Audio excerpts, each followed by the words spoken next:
हम हमारा सिलेबस क्या है मैरिज में? Promise of marriage. Promise of marriage यानी विवाह होगा नहीं होगा, विवाह जिसको योग बोलते हैं, विवाह का योग। Early marriage, late marriage, delay marriage, no marriage, intercaste marriage, inter religious marriage, near by, क्या विवाह नजदीक होगा, क्या विवाह दूर होगा, क्या विवाह अच्छा चलेगा बुरा चलेगा, विवाह में समस्याएं आएंगी, पति कैसा होगा पत्नी कैसा होगा, टाइमिंग ऑफ मैरिज से बाद में पढ़ेंगे। लेकिन नाड़ी हॉरोस्कोप मैचिंग यानी कि हमें विवाह की भविष्यवाणी करने के लिए जो टूल चाहिए वो मैं सब आपको दूंगा। जो भी विवाह देखने के लिए वो सारे टूल्स मिलेंगे। तो आइए हम शुरू करते हैं। पहला जो हमारा टॉपिक है वो है प्रॉमिस ऑफ मैरिज। विवाह की, विवाह का योग, विवाह का योग होगा या नहीं होगा। अच्छा, हम जानते हैं कि जब भी दो ग्रह आपस में 159 में होते हैं, 159, 3711, 212, तो किसी न किसी रूप में उनके बीच में संबंध रहता है। और जब दो ग्रह 410 एक्सिस में होते हैं या 6 8 में होते हैं तो उनके बीच में कोई अच्छा संबंध नहीं होता है। ये रिलेशनशिप उसको नहीं कहेंगे, किसी और प्रकार से वो बन जाता है। मेन जो मुख्य रूप से जो संबंध होते हैं तो वो 159, 3711, 212 का है। अच्छा, दूसरा, स्त्री कुंडली को हम अलग से देखते हैं मैरिज में, पुरुष चार्ट को अलग से देखते हैं, क्योंकि हमारा अप्रोच अलग है। मैंने कई बार पहले भी बता चुका हूँ कि नाड़ी ज्योतिष में मेल हॉरोस्कोप देखने का एक अलग ढंग है और फीमेल हॉरोस्कोप देखने का एक अलग ढंग है। दोनों ही अलग अलग ढंग है। तो हमें पहले हम मेल की चर्चा करते हैं।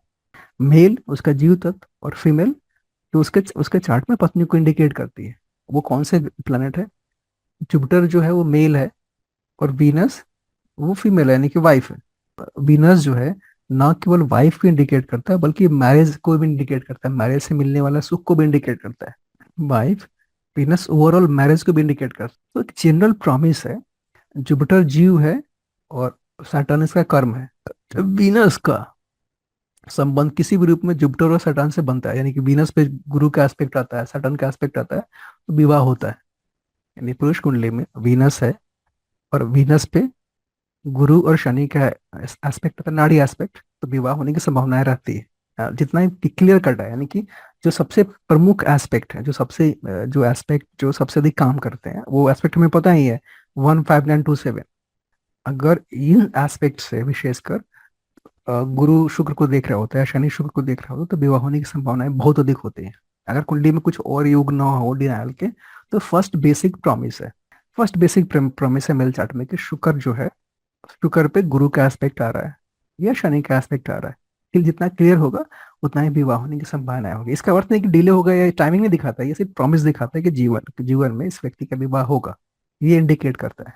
दूसरा, इसी का एक्सटेंशन है जुपिटर से। अगर वीनस दूसरे घर में, 12वें घर में, 5वें में, 9वें में, या 7वें में वीनस हो, तीसरे में वीनस हो, 11वें में वीनस हो, तो ये विवाह होने की संभावनाएं रहती हैं। लेकिन अगर गुरु से चौथे में वीनस, 10वें में वीनस, छठे में हो, 8वें में हो, तो एक नेगेटिव पॉइंट्स विवाह के लिए आता है। जो गुरु से शुक्र वेल प्लेस्ड होना चाहिए और ये 410 एक्सिस में 6 सेट में ना हो तो अच्छा है। तीसरा पॉइंट है शुक्र कितना अफ्लिक्टेड है। शुक्र पे जितना अच्छा प्रभाव होगा वो उतना ही मैरिज देगा। वीनस पे कितना बढ़िया प्रभाव है, जैसे गुरु पे गुरु का प्रभाव है, बुध का प्रभाव है, तो विवाह होने की संभावनाएं अच्छी रहती है। अच्छा, इस पे दो प्लैनेट अच्छे नहीं होते विवाह के लिए, वह सैटर्न और केतु। अगर शुक्र पे सैटर्न का एस्पेक्ट तो विवाह की प्रॉमिस तो दिखाता ही दिखाता है, लेकिन डिले भी दिखाता है। अगर शनि का बहुत क्लोज एस्पेक्ट शुक्र पे आ रहा है तो विवाह में डिले दिखाता है। जब शुक्र केतु के साथ आता है या केतु से ट्राइन में हो, विशेषकर शुक्र यहाँ पर है, साथ में केतु है, या केतु ट्राइन में है, या केतु इसके दूसरे में भी है, केतु है, केतु इसके सेकंड में भी है, तब भी विवाह में इश्यूज आते, क्रिएट आते, क्योंकि ये जो जुपिटर सॉरी वीनस केतु का कॉम्बिनेशन विवाह में डिले करता है, प्रॉब्लम क्रिएट करता है। पक्का विवाह देर से होता है या विवाह में प्रॉब्लम्स आती है, झगड़े हो सकते हैं, सामंजस्य की कमी रहती है। दूसरा, हमें वीनस की, जब भी वीनस केतु कॉम्बिनेशन कुंडली में होगा तो हमें डिग्री देखनी पड़ेगी। मान लीजिए कि वीनस 2 डिग्री का है, केतु 10 डिग्री का है, and शुक्र को आगे मिलना है केतु से, तो ये और भी स्फोटक की स्थिति है। यहाँ पे डिले होता ही होता है जब भी वीनस केतु में आता है, तो डिले, और ऊपर से कुछ और भी बुरा कॉम्बिनेशन कुंडली में है तो विवाह में डिले देगा। और जितना ही शनि केतु का प्रभाव नहीं रहेगा, जितना ही गुरु बुध का प्रभाव रहेगा शुक्र पे तो विवाह जल्दी होने की संभावनाएं मिलती है। शनि केतु का प्रभाव आएगा, जितना ही शनि केतु का प्रभाव रहेगा तो उतना ही विवाह डिले से होगा, इश्यूज के साथ होगा, प्रॉब्लम रहेगी वहां पे, सिचुएशंस उतना अच्छा नहीं रहेगा। इंपॉर्टेंट योग है वो है, इसको बोलते हैं हम, पुरुष कुंडली में स्पेशली लगता है लंगोटी योग या लंगोट योग। लंगोट योग, लंगोट योग कैसे बनता है? जब भी नाड़ी संबंध से सैटर्न मार्स केतु मिलते हैं, अगर ट्राइन में है तो पक्का, अगर सिर्फ सैटर्न मार्स केतु ही साथ में है, बाकी कोई ग्रह साथ में नहीं है, तो संभावनाएं होती कि विवाह नहीं होगा, है ना। सैटर्न मार्स केतु विवाह, ये विवाह योग के रूप में आता है। ये अच्छा योग नहीं है, बिल्कुल सबसे खराब योग है। इसको लंगोट योग का मतलब क्या होता है? आप देखेंगे साधु लोग क्या करते हैं, लंगोट बांधते हैं, उनको ये सांसारिक मोह माया से दूर रहते हैं। सिंपल यही है, सैटर्न मास केतु किसी भी कुंडली में शनि मंगल केतु है तो लंगोट योग अच्छा नहीं है। अच्छा, इसी में अगर शुक्र जुड़ गया, सैटर्न मास केतु प्लस वीनस, तो संभव है कि विवाह हो जाए, लेकिन बहुत डिले से होगा, वो चलने वाला नहीं है, या फिर छोड़ सकता है ना, या डिले से ही होगा। ये मतलब 32 34 35 इसके ऊपर जाएगा, ऐसे ऐसे आपको योग मिलेगा। यानी कि शनि मंगल केतु इसका योग विवाह के लिए सबसे बुरा है। उसके बाद हमें देखना है शुक्र की हेल्थ, शुक्र कितना बढ़िया है कुंडली में, है ना। स्टेटस ऑफ वीनस, मैं इसको ऐसे बोलता हूँ, स्टेटस ऑफ वीनस, जितना ही वीनस अच्छा होगा कुंडली में, आपको अच्छी पत्नी मिलेगी, विवाह अच्छा चलेगा, समय पे विवाह हो जाएगा। सबसे पहले देखना है कि क्या शुक्र क्या कंबस्ट है, क्योंकि शुक्र सूर्य के आसपास ही चलता है। अगर वीनस बहुत ही क्लोज डिग्री में कंबस्ट है तो विवाह के लिए अच्छा नहीं है। हाँ, शुक्र के जस्ट आगे सूर्य हो, जैसे वीनस जो है वो 2 डिग्री का है और सन जो है 5 डिग्री का है, यानी कि कंबशन का कितना होता है नॉर्मली, अगर 5 डिग्री आप मान के चलिए, जैसे ये सन है यहाँ पर, सूर्य से आगे 5 to 7 डिग्री ले लीजिए, और सूर्य से पीछे 5 to 7 डिग्री के अंदर में अगर वीनस रहता है तो बिल्कुल अच्छा नहीं है। यानी शुक्र सूर्य से बिल्कुल क्लोज में हो वो भी अच्छा नहीं है, और सूर्य से बहुत दूर शुक्र हो वो भी अच्छा नहीं है। यानी कि मैं आपको 2 पॉइंट बता रहा हूँ, यानी कि जब भी वीनस सूर्य से बहुत क्लोज में हो अच्छा नहीं है, बहुत ही दूर में हो, जैसे जो वीनस है सन से, वो मैक्सिमम डिस्टेंस डिस्टेंस उसका 47 48 डिग्री तक हो सकता है। यानी कि जब सन से सूर्य का डिस्टेंस समझिए 42 से 47 के बीच में हो, ये भी अच्छा नहीं है, विवाह में भी डिले दे सकता है, विवाह में प्रॉब्लम क्रिएट कर सकता है, इसको खड़ी कर देता है। यानी कि पहला, वीनस कंबस्ट ना हो, हेल्दी हो, है ना, यानी कि शुक्र से अच्छी स्थिति में हो, उसका डिस्टेंस मेंटेन हो, और दूसरा सूर्य से बहुत दूर भी ना हो, अगर बिल्कुल छोर पे है ये भी अच्छा नहीं है। तो ये दूसरा पॉइंट हो गया डिस्टेंस सन का। तीसरा पॉइंट है वीनस पे पाप प्रभाव ना हो, शनि केतु का ना हो, सूर्य का ना हो, मंगल, जितना कम पाप प्रभाव हो, राहु का ना हो, जितना ही कम पाप प्रभाव रहेगा उतना ही अच्छा रहेगा। उसके बाद अगला पॉइंट है, अगर शुक्र पे सन और मून का बहुत प्रभाव है, तब भी विवाह में कुछ ना कुछ प्रॉब्लम क्रिएट करता है, क्योंकि सन मून वीनस के सबसे बड़े शत्रु है। सन मून का कनेक्शन वीनस का बहुत ही अच्छा है, या वीनस सन मून की राशियों में हो, शुक्र है विवाह के लिए, अगर वो कैंसर में है या लियो में है, अच्छा नहीं, या वो मून के साथ है वीनस या सन के साथ, अच्छा विवाह के लिए नहीं है, किसी न किसी रूप में विवाह से परेशानी हो सकती है, या जितनी खुशी मिलनी चाहिए नहीं मिलेगी, या कई बार तो पत्नी की हेल्थ भी ठीक नहीं रहती, या इस कुंडली में शुक्र है कैंसर में और केतु है यहाँ पे ट्राइन में उसका, यानी कि हमारे नाड़ी से बन गया ना वीनस और केतु का कंजंक्शन, और ये कहाँ हो रहा है, ये पाइसेस में आ गया, और वीनस जो है ये कैंसर में है, यानी शुक्र कैंसर में है, पहले से ही थोड़ा खराब हो गया, केतु के साथ आ गया और खराब हो गया।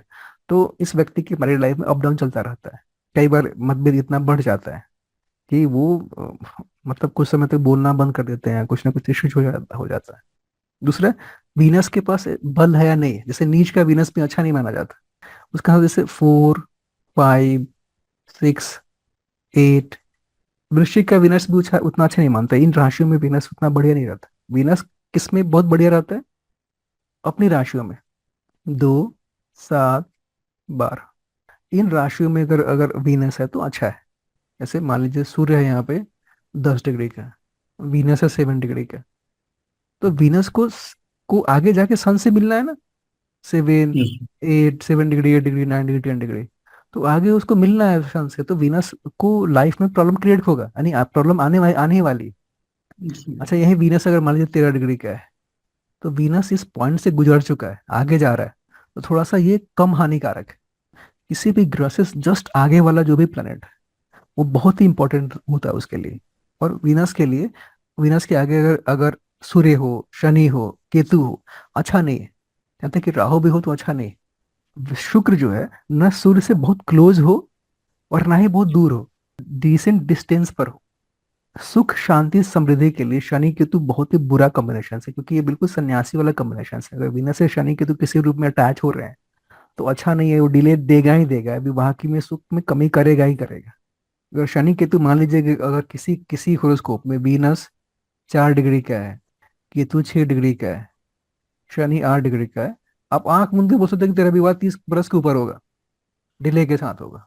देखा, और बस 5 सेकंड, कोई चांस नहीं कि विवाह इसका, है ना, कोई चमत्कार ही होगा, चाहे कुंडली में बहुत ही स्ट्रांग कुछ और भी होगा, तब जाके विवाह उसका ये समय पे होगा, तो डिले ही होगा ये जुपिटर से हमें देखना चाहिए कि वीनस कहाँ बैठा हुआ है, ये भी बहुत ही इंपॉर्टेंट है। जुपिटर से वीनस, अभी मैंने तो दोबारा रिपीट कर रहा हूँ इसको।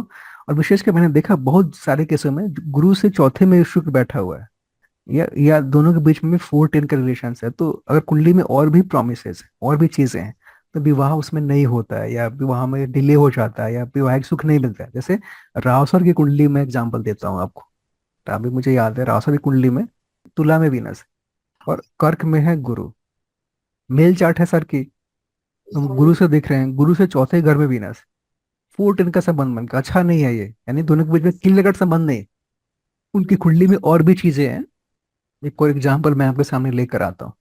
अभी जो मैंने पढ़ाया थोड़ा एग्जाम्पल में बता दूं, ताकि आपको कुछ आइडिया हो जाए। अब देखिए, शुक्र और सूर्य के बीच में कितना डिफरेंस है, ये 2:35 है, ये 9:24 है, यानी 7 डिग्री के आसपास का। बॉर्डर लाइन भी कंबस्ट है। जब भी बुध शुक्र अच्छे, कोई किसी भी ग्रह के साथ इतने क्लोज कंजंक्शन में होगा तो अच्छा नहीं है, क्योंकि किसी के गोद में जाके बैठेंगे तो अच्छा नहीं है।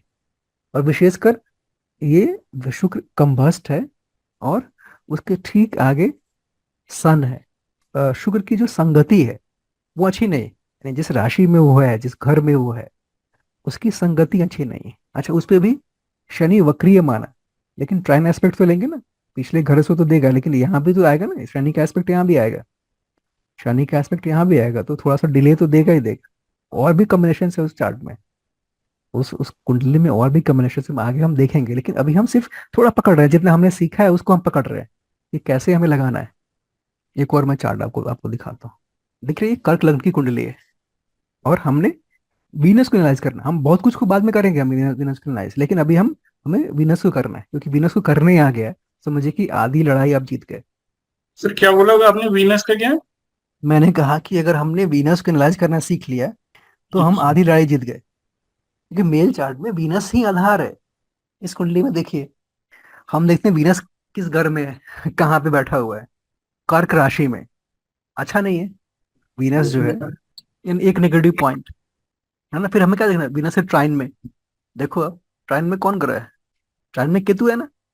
क्या तरुण जी, ट्राइन में केतु दिख रहा है, क्या सर, केतु और टाइम? केतु है ट्राइन में, तो क्या बन गया, और और शुक्र। वीनस वीनस जो है वो केतु की तरफ बढ़ जाता है, हाँ देखिए, प्लस एक हो बहुत अच्छा पॉइंट पकड़ा इन्होंने। देखिए, शुक्र केतु तो बन गया है, लेकिन पीछे कौन है, शुक्र छः गया। 6-16, केतु कितना है, 8-12, जी बहुत सर। ही क्लोज में बढ़ रहा है ये अच्छा कॉम्बिनेशन नहीं है।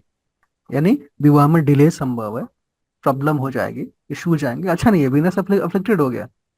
अच्छा, अब हम देखते हैं कि शुक्र के जस्ट आगे कौन है, क्योंकि दूसरे टाइम तो कोई नहीं है ना, टाइम में ना सामने है 159 और 27, ये बहुत ही स्ट्रांग है। 12 भी है और ये भी है, तो बाद की बात हम देखेंगे, लेकिन अभी हम 159 और 27, ये बहुत ही स्ट्रांग एस्पेक्ट्स होते हैं। सेकंड में देखते हैं, सेकंड में कौन सा है, सेकंड हाउस में, यानी शुक्र के जस्ट आगे दो दो पाप ग्रह हैं, शनि और मंगल। लेकिन उसमें से भी शुक्र के जस्ट आगे कौन है, शनि मंगल में भी शुक्र के आगे जस्ट कौन बैठा हुआ है, कौन खड़ा है, मंगल मंगल बैठा। मंगल नहीं, शनि, क्योंकि 2 डिग्री का ये राशि जो है, ये लियो राशि यहाँ से लेके यहाँ तक है, यहाँ से लेके, और ये कितने डिग्री का है, ये मान लीजिए ये राशि है, ये 30 डिग्री का है। कोई ग्रह 2 डिग्री का तो यहाँ पे मिलेगा ना, 2 2 डिग्री का है, जो मेरा 60 डिग्री का है यहाँ पे मिलेगा, है ना। और शुक्र जो है कर्क में है, यहाँ पे शुक्र, यहाँ पे वीनस, तो वीनस के जस्ट आगे शनि ही है। वीनस के दूसरे घर में शनि मंगल है, लेकिन वीनस के जस्ट आगे शनि है। यहाँ पे शुक्र के आगे भी दो दो पाप ग्रह है, यानी शुक्र पे किसी भी शुभ ग्रह का इम्पैक्ट नहीं है सीधे सीधे। यानी वीनस किसकी संगति में आ रहा है? वीनस जो है यहाँ पर, वीनस किसकी संगति में आ रहा है? केतु के, शनि के सीधे सीधे, फिर मंगल के भी। और मैंने कहा क्या कि जब भी केतु शनि जुड़ जाएगा शुक्र से, इसका मतलब है 30-32 के बाद ही होगा। यहाँ पे तो मंगल भी जुड़ा हुआ है, अर्थात इसका विवाह 34+ ही होगा।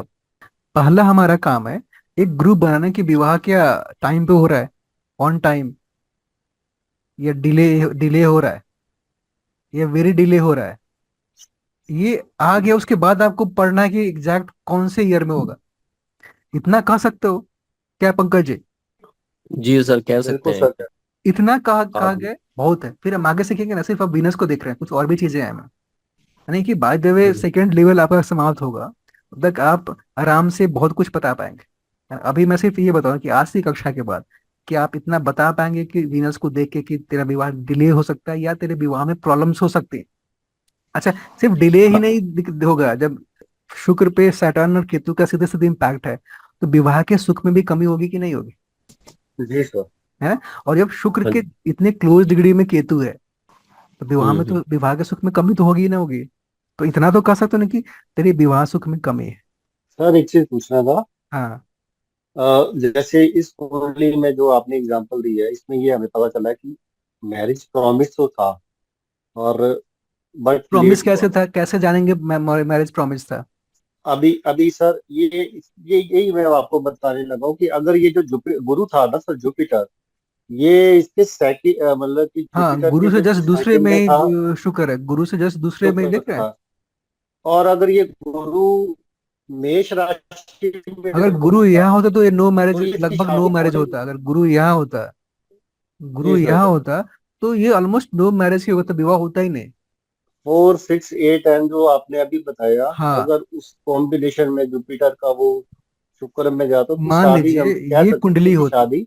ये कुंडली होती, हाँ जी, है ना, शादी और होगी। इसमें गुरु जी जी। मिथुन में ना हो कि यहाँ पे मेष में जी होता, जी। विवाह मुझे लगता है कि नहीं होता, विवाह नहीं नहीं होता। होता जी नहीं सर, होता जी क्योंकि ठीक है सर, गुरु से बिल्कुल चौथे घर सर, में बिल्कुल। शुक्र है। जी जी। और भी यानी कि शुक्र जी बिल्कुल पीड़ित है, शुक्र है, जी सर। हर एंगल से पीड़ित है। और सिर्फ वन अफ्लिक्शन नहीं है, कई सारे अफ्लिक्शन है। जी देखिए, जी। वन अफ्लिक्शन है तो आपको प्रॉब्लम होगी, दो होगा तो आपको उठ के बैठना पड़ेगा, तीन होगा तो सिचुएशंस बहुत क्रिटिकल हो जाते हैं ज्योतिष में। जी सर, जी। ये हाँ, सर बड़ी अच्छी एग्जाम्पल बताई सर। हाँ, नो इसमें चलो दोनों चीजें हमें पता लगी, डिले का भी लग गया और ना होने का भी कारण एक पता लग गया। अगर जुपिटर यहाँ पे ना होके यहाँ होता तो शादी होती ही हाँ, ये ना, कुछ नहीं। जी पूछना सर। है पंकज जी, तरुण जी, आपको आपको समझ नहीं आया कुछ इंट्रोडक्शन में? हाँ, नहीं, ये समझ आ गया सर। समझ आ बिल्कुल। गया ना? सिर्फ हमें देखना है हम्म। कि पहला गुरु से शुक्र कहाँ बैठा है, हमें ये देखना है। दूसरा, शुक्र की कंडीशन क्या है, कितना अफ्लिक्शन है शुक्र पे, अच्छे अच्छे कंपनी में, बुरे कंपनी में, और देखना है कि शुक्र शनि और केतु से कितना कनेक्ट हो रहा है। अगर शुक्र शनि केतु से कहीं कनेक्शन नहीं है तो अच्छा है हमारे लिए,